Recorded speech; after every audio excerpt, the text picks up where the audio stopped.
আসসালামু দুশো আলাইকুম। তিনটাই। সবাইকে আবার নতুন একটি ভিডিওতে স্বাগতম।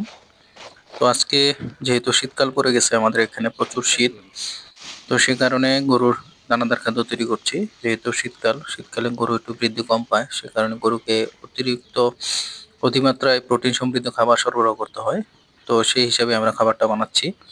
প্রথমেই যে জিনিসটা দেখতে পাচ্ছিলেন সেটা দিয়েছি আমরা গমের ভুসি, যেটা পুষ্টি মোটা ভুসি যেটা পাওয়া যায় বাজারে সেটা। পুষ্টি ভুসিটা কাগজ দিয়েছি টিভি করে আমরা দিন ৩ সুপারি বস্তা ৩৭ জোর বাইরে নেই কেজি থাকে ১ বস্তাতে। তোর আর গায়ের এই যে মধ্যে একটা এখন যেটা ব্যাগ দেখতে পাচ্ছেন এটা হচ্ছে খেসারির ভুসি। আপনারা যেকোনো ডালের ভুসি ব্যবহার করতে পারেন।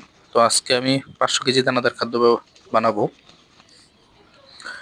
সেখানে প্রথমে দিয়েছি ৩ বস্তা গমের ভুসি, পরে দিয়েছি ৫০ কেজি ডালের ভুসি, যেটা খেসারির ডাল। তো এখন দিব ভুট্টা কাকু ভাঙা, যেটা সব জায়গায় মোটামুটি পাওয়া যায়, একদম পাউডার যেটা থাকে আর কি। তো ভুট্টা ভাঙা দিয়েছি আমি ২০০ কেজি, প্রতি বস্তায় ৫০ কেজি থাকে, ৪টা বস্তা দিয়েছি।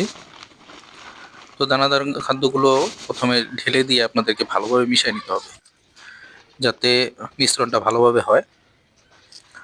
আর এটা দেখতে পাচ্ছেন এটা হচ্ছে কুড়া ধান ভাঙানোর পরে যে অংশটা পাওয়া যায় সেটা।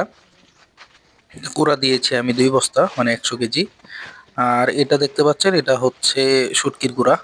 প্রোটিন প্রোটিনের উপাদান হিসেবে এই শুটকি গুঁড়াটা আমি ব্যবহার করি। আছেন এটা ভালো আছেন ৫% হিসেবে খাদ্য গরু ব্যবহার খাদ্য করি প্রতি ১০০ কেজিতে।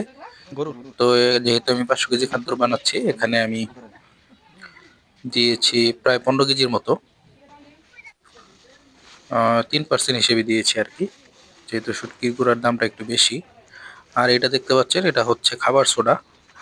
যেহেতু আমরা গরুকে বিভিন্ন ধরনের খাদ্য মিশ্রণ করে খাওয়াই, তো সে কারণে গরুর গ্যাসের সম্ভাবনা থাকে বেশি। তো খাবার সোডাটা যদি আমি ব্যবহার করি, তো এখন পর্যন্ত আল্লাহর রহমতে আমার গরুর এখন পর্যন্ত কোনো গ্যাসের সমস্যা হয়নি, শুধুমাত্র এই খাবার সোডাটা ব্যবহার করার কারণে। আমরা জানি খামারে প্রচুর পরিমাণে গ্যাসের সমস্যা হয় গরুদের। তো আপনারা যদি এই খাবার সোডাটা আপনাদের খাদ্যে ব্যবহার করেন, তাহলে ইনশাল্লাহ কোনো সমস্যা হবে না। আর এই যেটা দেখতে পাচ্ছেন এনআরডিবি প্লাস, এটা প্রতি ১০০ কেজির জন্য আমি ১ প্যাকেট দিই। আলাদা কর এক সাইডে তো যেহেতু ৫০০ কেজি বানাচ্ছি তাই ৫টা দিলাম, মানে ৫ কেজি। আর এখানে লবণ কোনটা নিলা দিয়েছি এর আগে, লবণ দিয়েছি ৫ কেজি, প্রতি ১০০ কেজির জন্য ১ কেজি লবণ। তো মোটামুটি আমার খাবার যে তালিকাগুলো সেগুলো দেওয়া হয়ে গেছে। এখন এটা ভালোভাবে মিশ্রণ করব। তো এটা খুব ভালো করে মিশ্রণ করতে হয় যাতে প্রত্যেকটা জায়গায় প্রত্যেকটা উপাদান ভালোভাবে মিশ্রণ হয়। তো কোদাল দিয়ে এটা ভালোভাবে মিশ্রণ করা হচ্ছে। এটা একবার কোদাল দিয়ে কেটে দেওয়ার পরে সেটা আবার পা দিয়ে করা হবে, মিশিয়ে দেওয়া হবে।